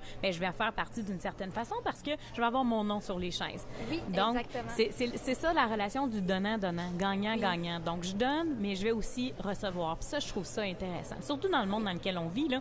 Tu sais, des causes, il y en a un paquet, puis ils sont toujours toutes excellentes, toutes bonnes. Des projets, ça peut être vraiment génial. Il y en a plein. Mais qu'est-ce qui ferait que moi, je contribuerais à un ou à l'autre? Il se pourrait que la contrepartie influence le projet que je vais soutenir. Oui, exactement, parce qu'on n'est pas en mode levée de fonds. Là. On est vraiment en mode, on contribue au projet. Puis même, nous, c'est un modèle tout ou rien. Hein. Donc, si les gens n'atteignent pas leur objectif de campagne, bien, ils n'ont pas l'argent. Donc, le projet ne se réalise pas. Puis ça aussi, ça crée un enjeu supplémentaire là, à dire, bien, on veut que ça fonctionne, puis on veut que le projet voit le jour. Ça, je pense que ça peut même être choquant des fois, non? C'est sûr. Ouais, hein? quand on est à la limite, là, presque à atteindre notre objectif, bien, c'est sûr qu'on veut l'atteindre au final. Mais l'important, c'est d'avoir un bon objectif puis de mettre des efforts pour les vendre. Parce que veut pas une campagne de financement participatif, c'est pas une solution miracle. On met pas ça en ligne puis on attend que ça fonctionne. Non. Il faut le développer, il faut le travailler. C'est une action de marketing, mais qui est très payante au final parce qu'on va fidéliser notre clientèle. Oui. Et là, le prochain invité, on va l'accueillir avec nous. Il me regarde, il se demande s'il peut se présenter. Oui, viens nous rejoindre Olivier Mire, qui est copropriétaire du café aux 5 Sœurs à Sainte-Thècle. Oui, bonjour. Tout à fait. Bonjour Véro. Ça va bien? Oui, ça va bien, toi? Ben oui, très bien. Tu es parti de ton milieu pour venir nous rejoindre aujourd'hui? Ben oui, je suis parti de Sainte-Thècle il y a quelques minutes à peine. T'as roulé, comme on dit? Non, pas trop. Pas trop. J'étais respectueux. C'est bon. Olivier, toi, tu as ouvert le café aux 5 Sœurs. Tu es copropriétaire, fondateur de ça. Oui, exactement. Ça fait bientôt 2 ans cet été qu'on est en opération. Puis là, à date, c'est une belle histoire de réussite, là, un beau succès. C'est magnifique, là, ce succès-là. C'est vraiment génial. Ouais. Wow. Voilà. Puis depuis quelques mois, quand même, on pense, Roxane et moi, parce qu'on est deux dans cette histoire-là, on pense à ouvrir un espace collaboratif, mais on n'avait pas vraiment la place au café où est-ce que là, c'est une vieille bâtisse. Donc là, on pouvait pas faire... On voulait au début faire ça au deuxième. Oui. Et puis là, finalement, c'est ça, ça fait longtemps qu'on y pense. On avait comme mis le projet un petit peu de côté. Et puis, il y a vraiment une occasion en or qui s'est présentée à nous avec cet espace-là, là, où est-ce que les chevaliers de colons de notre village vendaient leur bâtisse, qui est située là, littéralement en face du café. Oui. Oui. Puis à cet endroit-là, dans le fond, il y avait une grande salle dans le bas. Puis, il y a une grande salle dans le bas en réalité. Et puis, cet espace-là est vide, est inoccupé. Donc, c'est l'espace parfait pour partir un projet comme le nôtre. Et il en parle, je ne sais pas si les gens le voient, là, mais tu as les étoiles dans les yeux. Là. C'est ça, c'est la passion, mesdames et messieurs. Faut que je regarde les caméras, c'est ça? C'est la passion. Et le premier projet que vous aviez ouvert, les 500, aviez-vous utilisé une plateforme de financement participatif? Non, on n'en avait pas... pas qu'on n'en avait pas eu besoin, on y a peut-être pas pensé. C'était quand même il y a 2 ans, c'était peut-être moins populaire qu'aujourd'hui, moins connu. Oui. On est vraiment allé par un petit peu plus un financement traditionnel. Puis à l'époque, on n'était pas travailleurs autonomes, donc on avait beaucoup de temps. Oui. Donc on a magasiné beaucoup pour trouver, si on veut, les meilleurs deals sur un peu de tout. Là. Puis on a tranquillement bâti notre petit projet. En fait, on pensait que ça allait être vraiment petit au début, puis là, ça a juste dépassé nos attentes. Là. Oui. Mais un beau succès, puis oui. C'est ça. Oui, c'est ça. Puis on a parti ça petit. On voulait que ce soit petit, mais c'est ça. OK. Parle-nous de ton projet qui est présentement sur la ruche. Qu'est-ce que les gens peuvent découvrir? Comment ça fonctionne? Oui, donc c'est ça. Notre projet s'appelle le Baby Art. Oui. Fait que si vous allez sur laruchequebec.com, OK. Vous tapez le babillard, puis le projet est en cours. Il est en cours de financement en ce moment même. Puis c'est un espace de travail collaboratif qu'on appelle aussi coworking en pas français. Là. En bon français. Oui, c'est ça. Puis c'est ça, c'est un espace de travail où est-ce que les travailleurs autonomes, les étudiants, des fois les organismes aussi, les OBNL, qui voudraient un bureau de temps en temps, juste une fois par mois par exemple, mais qui ne veulent pas se louer un espace plein prix, plein temps. Oh, oui. pourrait profiter de cet espace-là qui est aménagé, si on veut, comme un grand bureau très ouvert, puis pas de cloison. Oui. C'est ça. Puis, et est-ce qu'il y a dans ce lieu-là autre chose que des espaces collaboratifs? Il n'y aura pas de café, c'est pas... non, c'est ça. Il n'y aura pas de service traiteur, quoi que ce soit, mais c'est vraiment un espace bureau bien aménagé pour les usagers. Tu sais, on veut vraiment que les usagers aient des fois un petit locker pour mettre leurs choses personnelles, qu'ils puissent laisser des choses au bureau sans que tout le monde y ait accès. Oui. On va avoir aussi un petit cubicule où est-ce que là, on a besoin de faire quelque chose en privé, ben on peut y aller à ce cubicule-là, personne ne nous entend. Salle de conférence, petite cuisinette. Donc, toilette, évidemment. Non, mais... Ben oui. Tant qu'à faire le tour. Oui, c'est ça.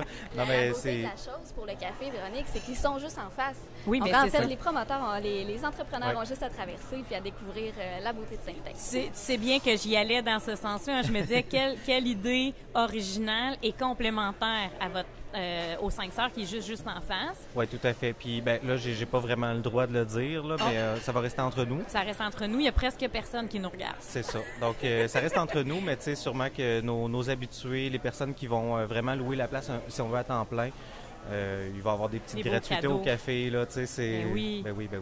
C'est sûr. Quel est le montant que vous avez besoin pour que votre projet fonctionne sur la ruche? Ben là, sur la ruche, nous, c'est... Tu sais, on en parlait avec Joanie un petit peu, puis on part ça un petit peu comme une étude de marché. C'est-à-dire que le projet va se faire peu importe ce qui se passe. Oui. Par contre, sur la ruche, ça nous permet de le faire vraiment rapidement, puis de le faire pour cet automne. Donc... là, c'est ça qui est intéressant. Puis, ce projet-là, on veut vraiment que les gens se l'approprient. C'est-à-dire que, tu sais, on le fait pas pour nous, on le fait plutôt pour la communauté. Puis, on veut que, bon, sur la ruche, on demande un total de 6 000 $. Puis, on l'indique dans notre petite vidéo. Si on dépasse, ben ça va juste aller dans un espèce de crédit OBNL. Donc, les OBNL de la région de Mekinac vont pouvoir en profiter. Donc, de notre village, des villages autour, vont pouvoir en profiter comme d'un crédit déjà payé d'avance. Puis, ça, c'est notre manière de s'impliquer. Et puis, la ruche, c'est ça, c'est que ça va nous permettre d'avoir de l'équipement de meilleure qualité, vraiment de l'audiovisuel de pointe, des ordinateurs de pointe qui vont être mis à disposition des usagers, toutes ces affaires-là. Puis, si on a vraiment trop d'argent, on va mieux décorer. Ah ben oui, simplement. C'est ça. Créer l'ambiance, l'espèce d'environnement dans lequel on va devenir créatif, qu'on va avoir envie aussi de ne pas travailler, mais de vivre de notre passion dans ce lieu-là. Tout à fait. Nous, on fait ça en fait parce que on a connu une belle histoire à succès à Saint-Ex. Je pense que vous êtes au courant là, que Saint-Ex, ça bouge, c'est écœurant. Oui.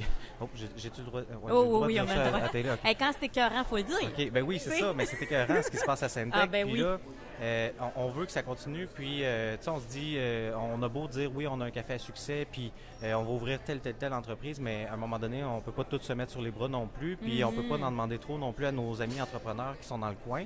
Mais ce qu'on veut faire, par contre, c'est que les petits entrepreneurs qui ont des bonnes idées, qu'il y a une place pour vraiment les développer, puis que ça continue de fleurir, le Saint-Ex. Puis même, ben, tu sais, moi, je parle souvent plus de Mekinac. Saint-Ex, c'est comme le nom qui revient ce temps-ci, là, mais Mekinac, qui est notre région, Saint-Ex qui est autour. L'an passé, on a lancé avec la philanthrope toute la mécanique de médiation citoyenne avec Volte-Face, tout ça, là, dans Mekinac.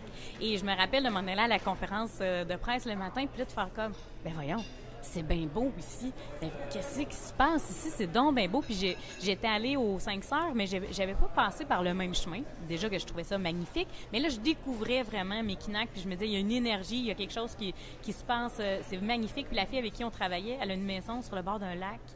C'est absolument magique. Là. Je pense que la moitié de la population à Saint-Ex a une maison sur le bord d'un lac. Là. On a comme 800 lacs. Non, on en a 52 en réalité. Elle ne vient pas faire compétition à Shawinigan. Ah non. Ça, tu n'as pas le droit de tout dire ça. Non, c'est pas vrai.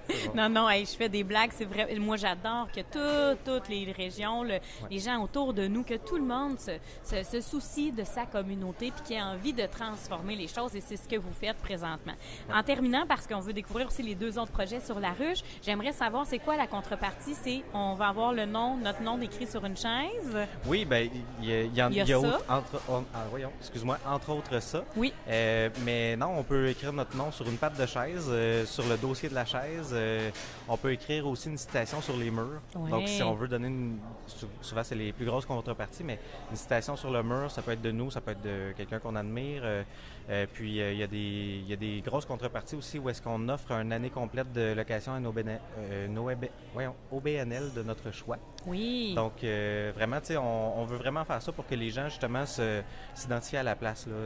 C'est-à-dire qu'on veut pas juste taguer le babillard partout. Ça va être plate. Oui. On veut que les gens se voient leur nom, voient le nom de leurs personnes préférées, leurs artistes préférés qui ont peut-être eu une citation qui les a inspirés, des choses comme ça. Donc, c'est vraiment dans ce but-là qu'on fait ce projet-là. Wow! Joanie, toi, tu as commencé à en voir quelques-uns, quelques projets. Tu t'es aussi inspiré ou tu as vu ce qui se passe ailleurs au Québec, tout ça. Est-ce qu'ils sont en train d'utiliser les bonnes stratégies pour atteindre leur objectif? Je pense que oui. Puis au niveau des contreparties, en tout cas, moi, ce que j'ai adoré, c'est la créativité des noms. Ouais.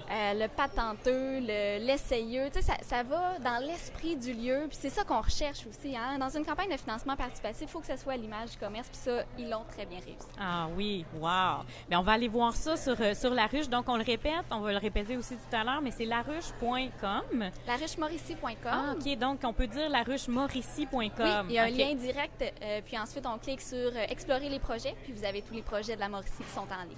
Présentement, on en a 3 ou plus? Oui, on en a 3 présentement. Wow. Et on vous souhaite vraiment un beau succès, Olivier, puis on va aller voir ça. Déjà à l'automne, on ira faire un grand V chez vous? Oui, pourquoi parfait. Pas? Ben là, écoute, ça va être tout aménagé. Ah, ben génial, on va aller voir ça. Numéro 1. Merci Véro, merci Joanie. Merci Olivier. Ça fait plaisir. Bonne campagne. Rendez-vous tout de suite, là. Allez-y, puis montrez que ça a un impact de passer à grand V. Allez donner directement sur la plateforme. Merci, bye-bye. Merci, bye-bye. Bon retour chez vous. Dans ton beau Mekinac. Un très beau coin, puis il y a vraiment un boom entrepreneurial présentement dans cette région-là. Ouais. Oui, c'était Olivier Mire. Et maintenant, on va recevoir sur le plateau Audrey Hébert-Auger. Qui, elle aussi, a tout un beau projet, vraiment audacieux, je veux dire. Approche, parce que on doit être vraiment entre nous, là.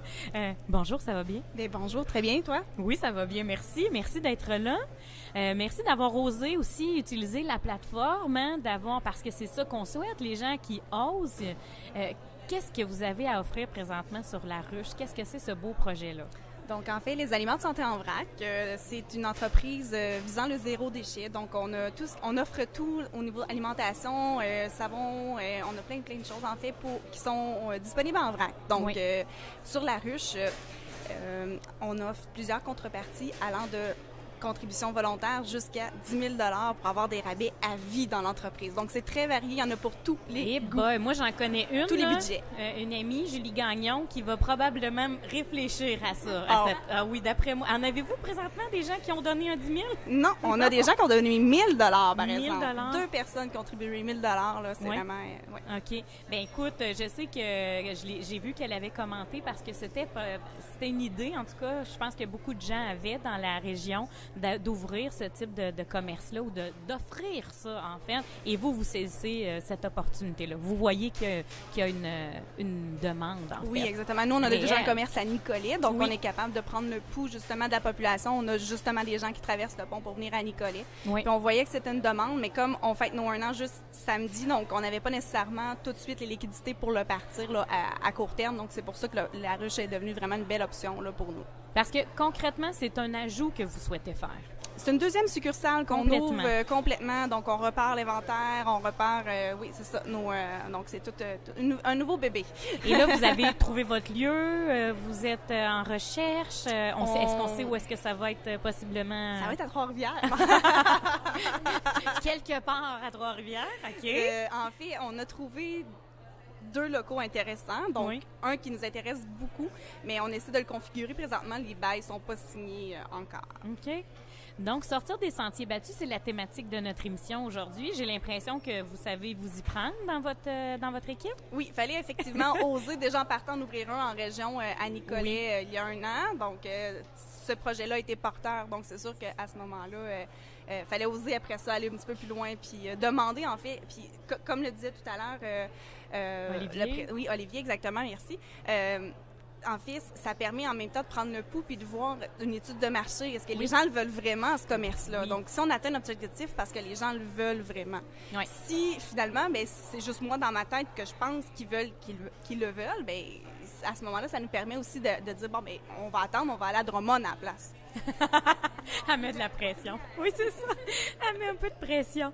Là, tantôt, j'ai entendu des montants 1000, 10 000. C'est un gros projet que vous tentez de faire financer. Bien, c'est sûr que nous, notre projet, c'est plus de 200 000 $.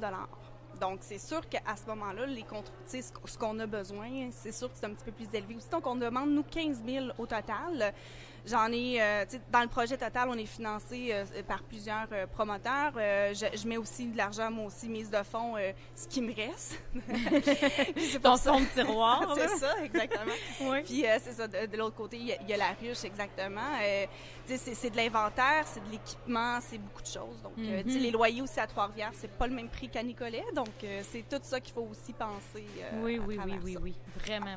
On a eu de très populaire aussi nos certificats cadeaux à 120. Ils coûtaient 100 $ pour 120.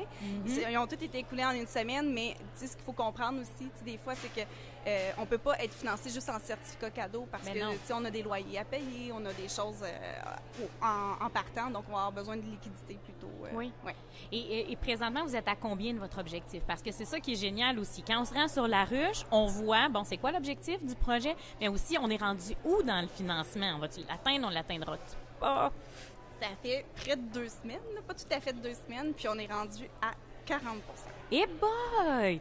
Ça parle fort, là. Oui. 15 000 $ de montant comme ça, ça va très bien leur campagne. Déjà 40 % donc vous êtes confiants? Oui, on est très confiants. On veut atteindre le 60 normalement pour la semaine prochaine pour être capable de signer notre bail le plus rapidement possible. Parce on aimerait ça vraiment ouvrir pour septembre, mais c'est sûr que plus ça retarde, plus ça va prendre du temps, tout faire les travaux à l'intérieur et tout, puis les semaines de la construction, tout ça qu'il faut considérer aussi dans tout ça. Oui. Et j'aimerais ça qu'on puisse en parler de ça, cette espèce de besoin de financement, parce que quand on a des projets de 200 000 $, on s'entend que oui, on peut gratter un petit peu, mais c'est ce qui est génial aussi avec la ruche, parce que ça devient un partenaire majeur dans nos demandes de financement pour nos projets. Oui. C'est de le voir en complémentarité avec les SADC, avec les divisions économiques de nos villes, avec les structures déjà en place, les banques, les caisses. C'est un complément, puis même des fois, ça crée un effet de levier. Parce que là, tu arrives à une ville ou à une institution financière, tu leur dis, bien regardez, là, mon étude de marché est faite. Là. Je suis allée me ramasser 15 000 sur la rue, donc les gens la veulent. Fait que là, ça incite ces gens-là, finalement, à donner puis à prêter pour que le projet voit le jour. Puis pour que les gens donnent, aujourd'hui, on s'entend qu'il faut qu'ils croient au projet aussi beaucoup. Donc, c'est merveilleux pour ça aussi. Là.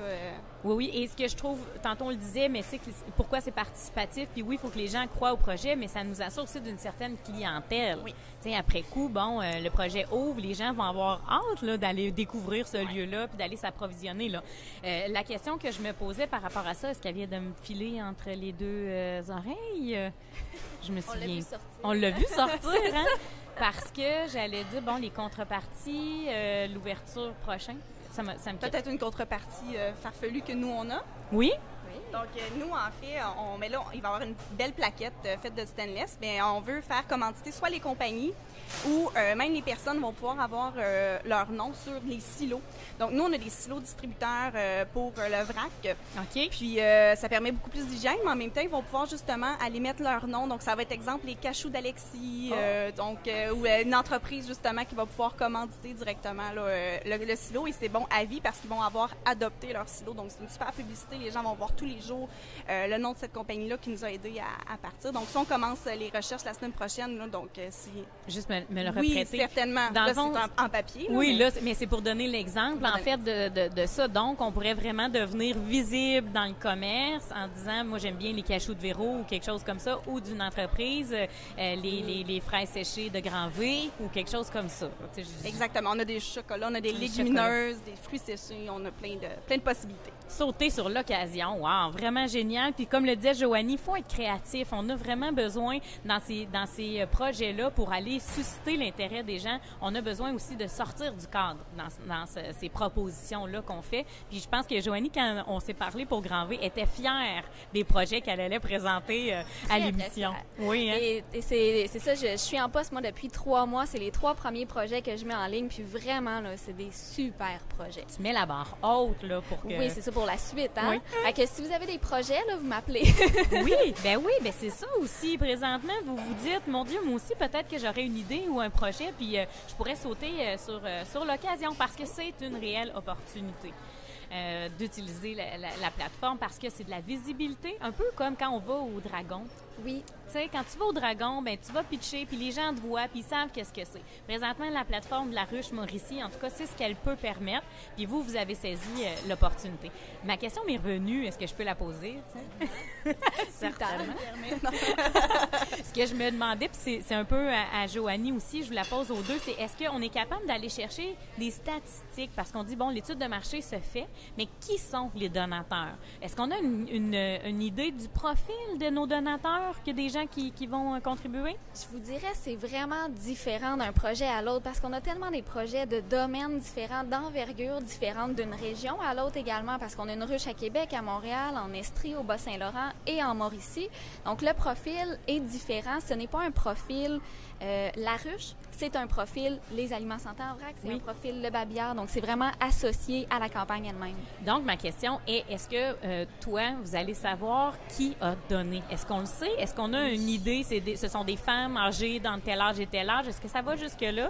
La semaine passée, on a regardé pour le plaisir et il y avait 3 hommes qui avaient donné sur 40. Là, je pense que ça l'a augmenté un petit peu, mais c'est beaucoup des femmes, je vous dirais en majorité, à moins qu'on change ça très bientôt, là. Mais c'est ça. course est lancée. Mais moi, je vais pour m'en dire que c'est pourrait que derrière cette femme-là, il y a aussi un homme, tu sais, dans le sens parce que souvent, ce que je constate, c'est que les gens qui vont croire beaucoup en ces projets-là, souvent, c'est une histoire de couple. Ben oui. Hein? Parce que c'est pas un ou l'autre. J'ai l'impression que c'est vraiment une... C'est ensemble, oui. Mais c'est ça, oui, après ça, parce qu'il faut remettre aux gens, donc on a les noms des clients pour remettre les cadeaux et tout, là, mais on va avoir plus une idée à la fin du genre de profil. Mais effectivement, comme Joanie le dit, c'est vraiment par projet. Donc, c'est pas nécessairement les mêmes personnes qui vont contribuer aux deux. J'adore les gens passionnés. J'en ai deux, en fait, 3 sur le plateau. On aime ça. Que de la passion. Que de la passion, des bonnes idées aussi et oser. Parce que c'était vraiment ça aujourd'hui l'émission, sortir des sentiers battus, puis je pense que vous êtes sur la bonne voie pour faire les choses autrement. Je vous lève mon chapeau. Merci beaucoup d'être venu nous présenter ce beau projet-là. On invite les gens à aller en ligne, laruchemauricie.com, fouiller les projets qu'on vous présente aujourd'hui, puis gênez-vous pas, là. Allez contribuer. Des fois, 5 $, là, ça peut faire toute la différence. Oui. Si jamais vous venez venir nous rencontrer aussi en fin de semaine, samedi, on fête nos 1 an, on fait une grosse fête à Nicolet, donc vous pouvez traverser le pont aussi. L'invitation est lancée. Oui, allez voir ça, allez découvrir ça. Ça va vous donner aussi une idée de ce qu'ils sont capables de faire et de ce qu'ils prévoient faire à Trois-Rivières. Merci beaucoup. C'était Audrey Hébert-Auger, qui est propriétaire Les Aliments de Santé en vrac et qui a un super beau projet présentement sur la ruche. Merci Audrey. Au plaisir. À très, très bientôt. Deux projets vraiment géniaux. Tu as raison d'être fière, Joanie. Oui, elle dit Vraiment, vraiment génial. Et là, Allô, Denis? Bonjour.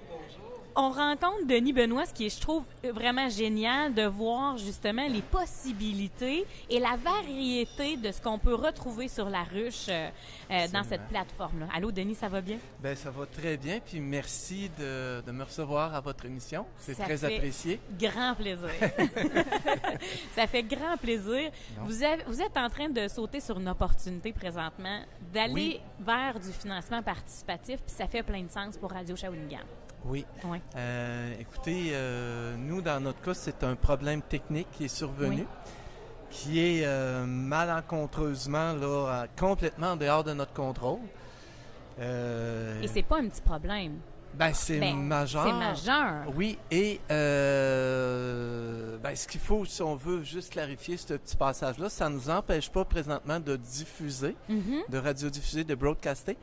Mais ce qui arrive, c'est lorsqu'on sort de la MRC de Shawinigan, c'est là qu'on éprouve des difficultés. OK. Donc, c'est ce qu'on souhaitait, en fait, avec cette nouvelle antenne-là. Ben oui. Tu sais, par exemple, on sait que on est au 92.9 depuis le 2 mai 2016. Et on rentrait très, très bien là, du côté de Trois-Rivières. Alors que là, maintenant, malheureusement, on casse. OK. Il peut y avoir du brouillage. Donc, ça ne nous empêche pas présentement de diffuser. À Shawinigan, ça ne fait pas une grosse différence. Mais lorsqu'on s'éloigne là, du côté nord, du côté sud, Exemple, du côté Mikinak, là, il y a, on va dire, Sainte-Tech, on va dire vers le lac aux Sables. Ça va être plus difficile. Trois-Rivières aussi. Alors qu'avant, tu sais, on rentrait là, full blast à Trois-Rivières, tout ça. Donc, et là, tu sais, c'est une facture qui est assez lourde parce que le broadcasting, ça coûte cher. Ouais. Les gens n'ont pas idée, puis c'est une vraie petite jungle, là. Je peux les comprendre qui ont pas idée. Mais nous, dans notre cas, c'est une antenne qui provient d'Italie. Donc, je peux pas aller chez Radio Shack pour chercher un morceau. non, c'est ça. Non, il faut prendre l'avion ou le bateau puis aller en Italie chercher un morceau. Et puis, celui qui est... Je peux y aller, Denis, si vous avez... On pourrait merger plein d'affaires, oui, c'est ça. L'Italie, ça vous intéresse? Certainement. Une belle destination. Oui, c'est ça. Puis aussi, celui qui fait la réparation de ça, ma foi, c'est un gars qui provient de l'Ontario. Okay. Donc, encore une fois, tu sais, le kilométrage, l'hébergement, les frais de repas, tout ça. Donc, c'est tous des frais qui s'ajoutent. Puis là, on veut que ça se fasse assez rapidement aussi. C'est pas quelque chose que tu dis, on fera ça l'année prochaine. Non. Puis tu le mentionnais, hein, d'ailleurs, en conférence de presse, parce que vous avez la possibilité habituellement d'être, je pense, à 3000 watts. Puis là, vous diffusez à combien? On est à 150. Puis ce qui nous sauve là-dedans, c'est que notre antenne, qui est à l'embouchure de Grand-Mère, est très, très haute. Elle est à plus de 300 pieds dans les airs. Ça nous aide énormément. Mais nous, on veut retrouver la puissance que le CRTC nous a accordée. Ben oui. Et c'est tout à fait normal aussi On a tellement travaillé pour arriver à ça. C'est ça que j'allais dire. C'est un parcours d'un vrai marathonnier. Hein? Un vrai marathonnier, Denis, parce que... Il y en a qui m'ont dit, Denis, je te vois encore avec ton bâton de pèlerin en train d'avancer pas à pas. Oui, exactement. J'ai trouvé ça bon. C'est très bon. C'est une belle image, effectivement. Oui. Donc, là, présentement, vous avez un projet sur la ruche parce que vous souhaitez que la population s'implique, qui participe à cette rénovation, cette réparation-là. Oui. L'objectif est de 5 000 je crois qu'on était rendu à 27 ce matin après, on pourrait dire 2 jours lundi, à peu près, lundi, là, 2 jours et demi. Quand même... à 27 présentement. À 27 27 tout ça. Puis, donc, on est très, très content du départ qu'on a. Maintenant, on ne prend jamais rien pour acquis dans la vie. Donc, il faut tout le temps alimenter, soutenir ce mouvement-là. Puis, ça m'amène peut-être à parler un petit peu des contreparties. Oui. On a quand même des choses intéressantes. Je pense que la première qui me vient en tête, c'est le fait d'être animateur d'un jour. Donc, moi, je vois tantôt le jeune étudiant. C'est sûr, j'ai passé ma carrière avec les 12-17. Oui. Je sais qu'il y a tout le temps du monde qui sont intéressés par la technologie. Animateur d'un jour, c'est une contrepartie là, qui coûte 100 $. 100 $, c'est ça. Écoutez, moi, je disais, là, mettons une famille, là, 100 $, on va dire qu'ils trouveraient ça cher, mais peut-être que l'oncle, la tante, le beau-frère, la belle-sœur peuvent contribuer. Et on rassemble le 100 $ et là, on le met tout simplement en contrepartie sur la ruche. C'est une expérience vraiment intéressante. Puis je reviens aux jeunes. Tu sais, des fois, dans leur CV, quand tu as 15 ans, 16 ans, tu n'as pas grand-chose à mettre dedans. Mais là, tu mets ça, tu sais, j'ai vécu une expérience d'animation. Bien oui. Donc, c'est un départ, tout ça. Oui. Puis, évidemment, il va être bien épaulé avec des gens que tu connais, là, Véronique, avec Stéphane Laroche, avec Robert Bernard. Oui. C'est quand même, tu sais, des grosses pointures qui sont là. Bien sûr. Pour vous guider là-dedans. Belle expérience. Puis les autres, bien évidemment, il y a des restaurants. Il est pas loin d'ici, le restaurant La Radoteux qui est avec nous. Oui. On le félicite, on le remercie pour son partenariat. On a aussi du côté de Trois-Rivières là, le buffet Le Sieur de la Violette.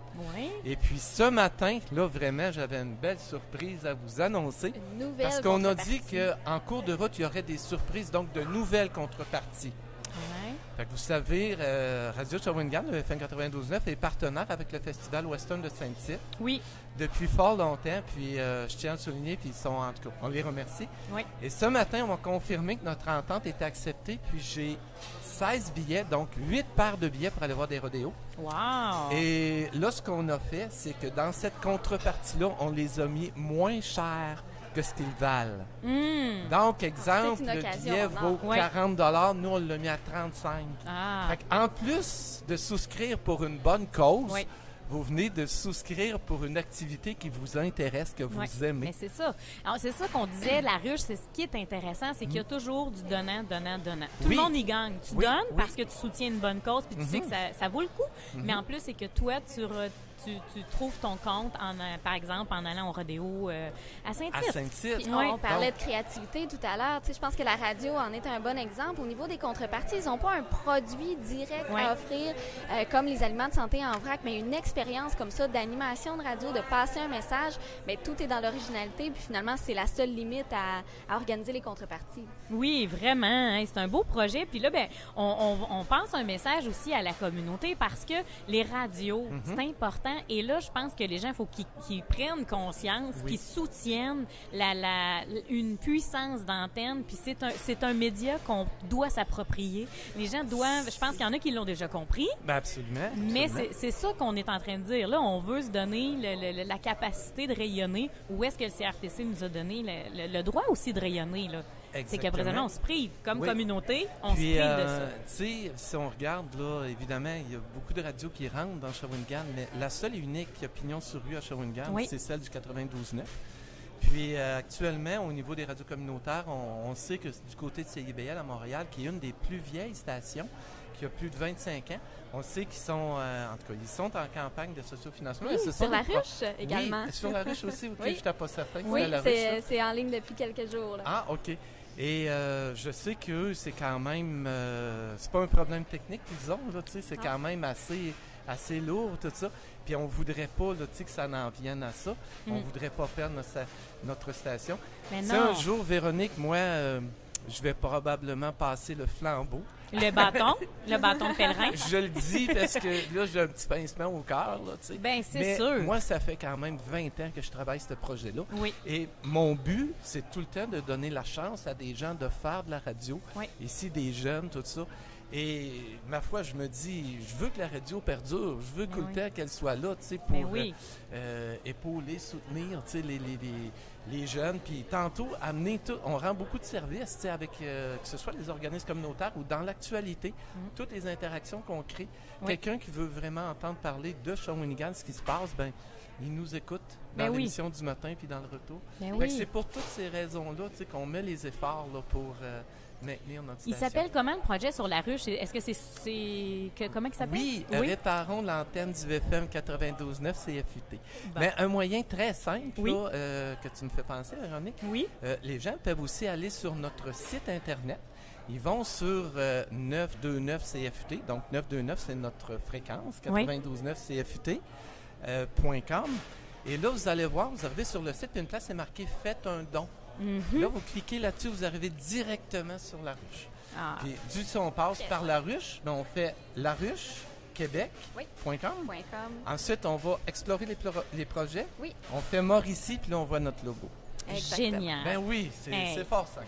C'est fort simple. Des beaux projets. Merci beaucoup. Et là, je me fais dire, hein, fait que je suis très heureuse de t'avoir reçu, Denis, puis je souhaite à cette campagne-là de réussir. On l'a mentionné, 27% déjà, ça fait 2 jours. Donc, on y croit à cette radio-là. Réparons-la ensemble, cette antenne-là. Merci beaucoup, Joanie. Merci, Véronique. Ça fait plaisir. Merci beaucoup. Plaisir. C'est très apprécié. Fait plaisir. Alors, c'est presque la fin de notre émission. Aujourd'hui, on a rencontré des super personnes. Moi, j'aime les rencontres, j'aime les gens qui ont des étoiles dans les yeux. Et là, aujourd'hui, j'en ai croisé plusieurs. Et que j'aime ça, faire ça, cette émission-là. Grand V, c'est rendu possible grâce à l'équipe de la Philanthrope. Les filles sont là. Émilie Marchand, qui est coordonnatrice à la Philanthrope. Marion Valran, qui est agente d'information et les deux sont chroniqueuses aussi à Grand V. Et on a aussi la participation présentement de Amy Marchildon, qui est stagiaire avec nous à la Philanthrope en marketing. On va sûrement avoir l'occasion de la découvrir, Amy, au cours des prochaines émissions. Merci à Joël Galland qui a fait partie de l'émission. Merci à Joanie Bournival qui est venue nous présenter ses beaux projets sur la ruche. Allez-y, allez voir ces beaux projets-là. Et qu'est-ce que c'est la plateforme? Ramez qui nous reçoit à Santé Taouk. J'ai juste hâte d'aller manger. Ça a trop senti bon. Merci beaucoup à toi de nous avoir accueillis aujourd'hui dans ton restaurant. Et j'ai adoré découvrir les chinoiseries avec Roxane Anne Lacourcière. Vraiment, c'était une très, très belle émission. Et en terminant, je veux aussi parler de 100 degrés. La conférence de 100 degrés qui était prévue cette semaine va être reportée possiblement le 19 juin prochain. Je vous en parle parce que je suis animatrice. La philanthrope collabore à l'organisation de cette conférence-là.